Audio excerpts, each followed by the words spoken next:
So it's going to have both a P and a Y. Each gamete has to have a P and a Y, right? That makes sense to us because of meiosis, right? One copy of each gene segregates into a gamete. So this gamete has to carry a copy of the flower color gene and a copy of the seed color gene. So let's say that we're going to put Dad's capital P right here, and let's put the capital Y with it. Capital P, capital Y. Is that the only Y that Dad's capital P can be paired with? No. Dad's capital P can also be paired with a lowercase y. So what we did was we paired this and that together, right? Is capital P the only thing that Dad can give up? No, he can also give up a lowercase p, which can be paired with either a capital Y or a lowercase y. What we said is Dad can produce 4 possible gametes, right? A dominant flower with a dominant seed or a recessive seed. A recessive flower with either a dominant seed or a recessive seed. You guys, this is all possible combinations of alleles. Same thing for Mom, right? Because Mom has the same genotype. So what we could do is we could pair Mom's dominant flower color with her dominant seed color. Capital P, capital Y. Right? Or we could pair Mom's dominant flower with recessive seed color. Or we could do those pairings. You okay with that idea? You guys, what you're going to be inclined to do on the exam is to go capital P, lowercase p, capital Y, lowercase y. That's absolutely wrong, right? You have to have a copy of each gene in each gamete. Okay, so what's this individual's genotype going to be? Capital P, capital P, capital Y, capital Y. How about this one?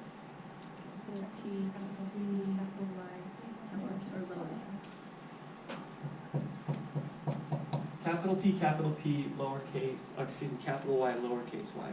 Again, note the convention. We're putting the recessive allele second. And we're always pairing alleles from the same gene together. How about this one? Capital P, well, is it capital P, lowercase p? Uh-huh. Okay, capital P, lowercase p, capital Y, lowercase y. Capital Y. Y. Capital Y. Capital Y. How about this one?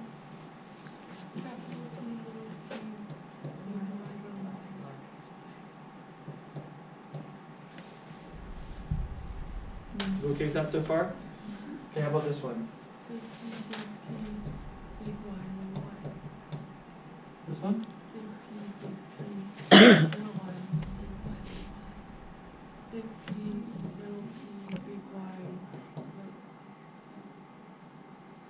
You fine with this one right here?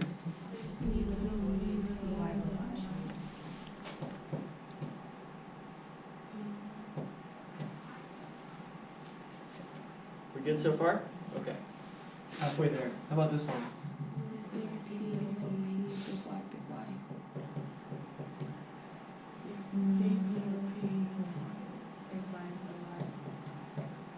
Little p, big Y, big Y.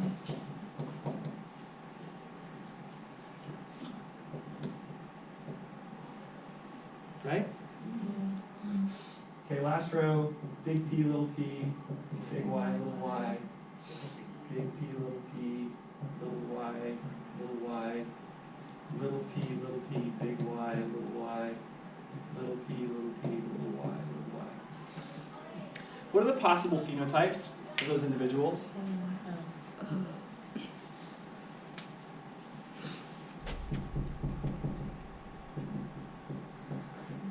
So what's Dad's phenotype? What color flower? Purple. And what color seed? yellow. So that's one phenotype, right? Purple, yellow.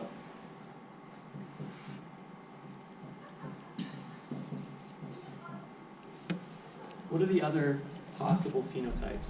Purple green. What's that? Purple green. Purple, green. That's great. Okay, what else? It's also white. White, yellow.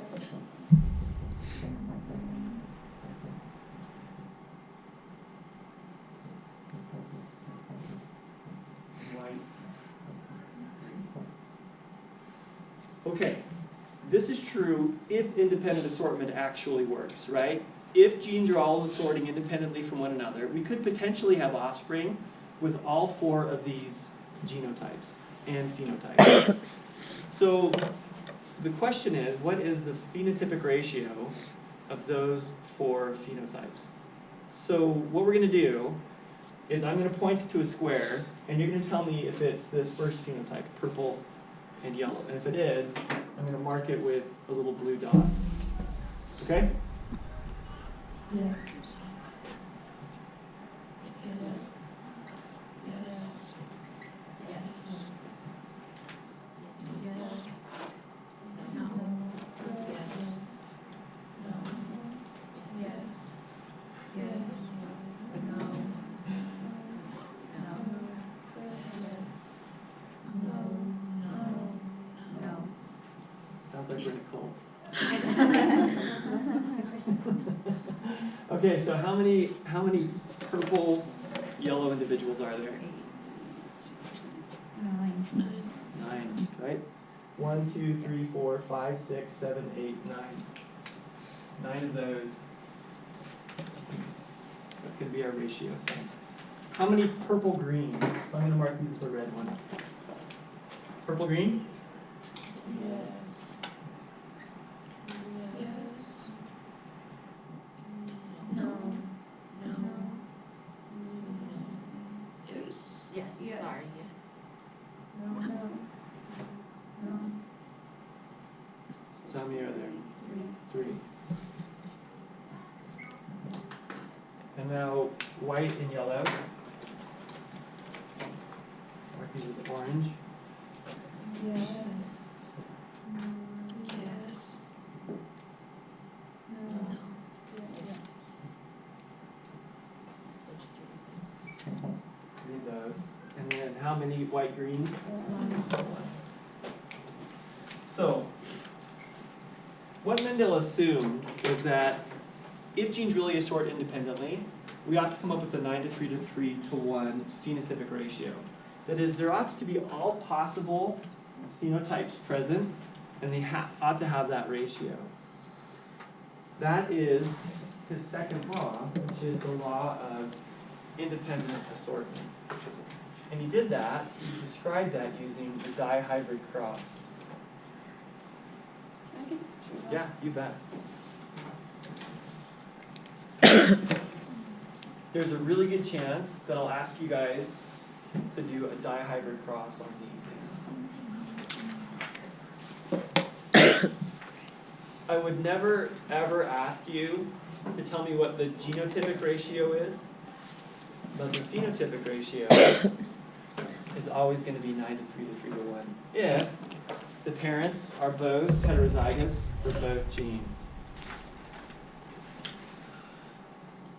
So, yeah, go ahead. So for example, on the exam, or I guess if we did an experiment like this, if we had one homozygous dominant and like different genotypes of the parents, would we also,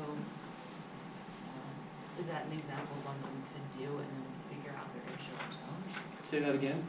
Would that, on the exam, would that be an example of one that we would do a dihybrid cross for, and then we'd figure out what the different phenotypes were? Right, so if I asked you about this on an exam, I would give you the parental genotypes, and I would ask you to tell me what the gametes are, what gametes are being produced by mom and dad, and that's these, right?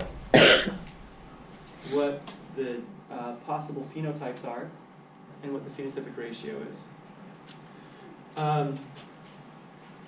What's the probability of being homozygous recessive for both genes? How would we calculate that probability? I mean, there's an easy way to do it, right? This is a 4x4 square, so that's 16, and it's 1 out of 16. So 1 divided by 16 is some number. But the other way that we can do it is by figuring out what the probability of each allele is, and then finding the product of all of those probabilities. That is, what's the probability if we have this genotype, what's the probability of a recessive allele for flower color? Right here. It's close to 25%. It's 50, right? Because there are only 2 alleles. And you can only give up 1, so it's 0.5.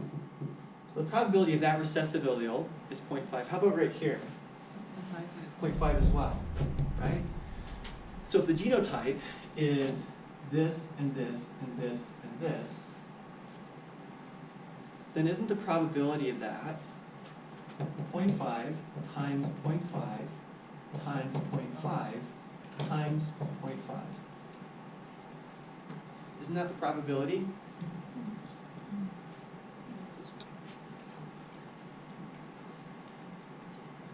Everybody do that math in your head? I'm going to give you guys a chance for extra credit, and I'll talk about that in just a few minutes. And it's going to be calculating the probability of a genotype. I'll leave this up on the board for right now. But it won't be that simple. Okay, so let's move on. The 2 laws, you guys, you have to know these laws. The 2 laws are the law of segregation and the law of independent assortment. The law of segregation says that each copy of the gene is going to segregate into a different gamete. That's meiosis. The law of independent assortment says that genes assort independently. And we talked about that a little bit in the context of meiosis as well. Remember, in metaphase 1, you have homologous chromosomes that are lined up in the middle of the cell. And I gave you a scenario where all of moms are lined up on the left and all of dads are on the right. Independent assortment says that doesn't have to be so. There can be some different combination of alignment, right? So some of moms will be on the right and some of dads will be on the right, and conversely some of moms and dads will be on the left. That's what independent assortment says. You guys, I went too far. This law is a primary way in which genetic variability is introduced into our population. It produces novel combinations of genes. And this is just a bigger version of that dihybrid cross. Okay.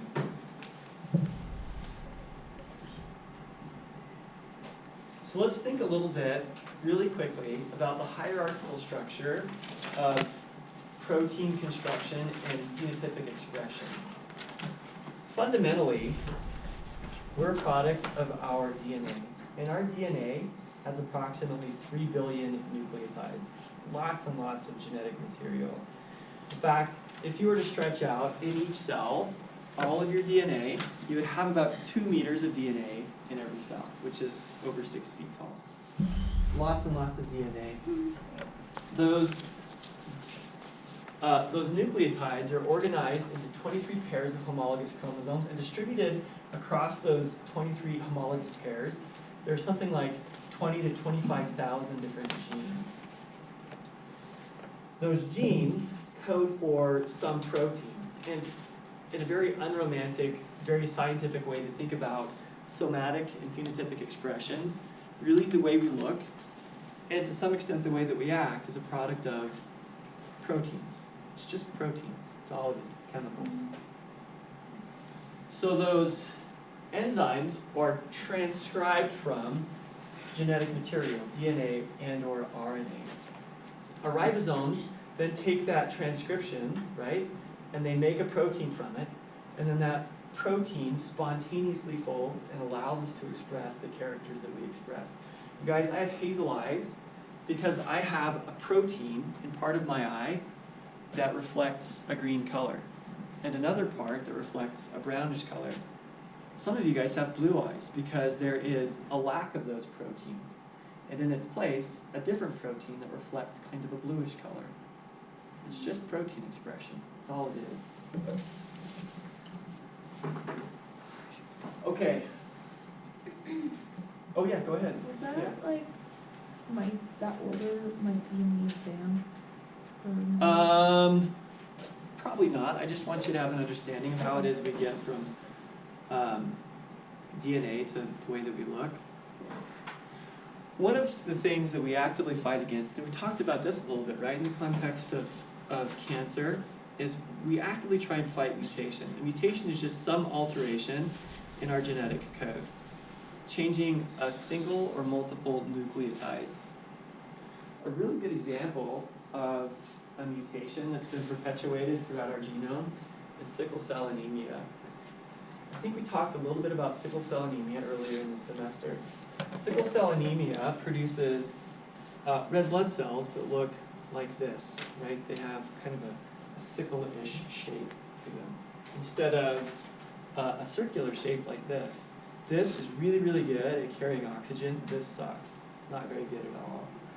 You guys, this shape is a product of a single mutation in a single gene at a single spot. One nucleotide was changed, and all of a sudden, the shape of that cell changed dramatically. And really what happened was one mutation occurred, one base pair was changed, which changed a single amino acid in the long structure of the beta hemoglobin protein incorporated into this cell. So mutations can be incredibly detrimental. Now, mutations ultimately are the source of genetic variation. We have allelic differences because of mutations at gene loci. So in an evolutionary context, mutation can be a good thing. Currently, however, because of how long our genomes have been under natural selection, mutations are more likely to produce bad results than they are to produce good results.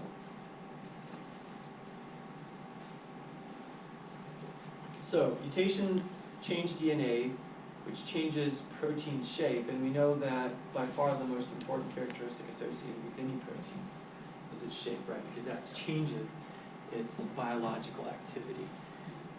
Again, mutation ends up being the source, the primary source of our genetic variability. But the probability of a beneficial mutation at this point in our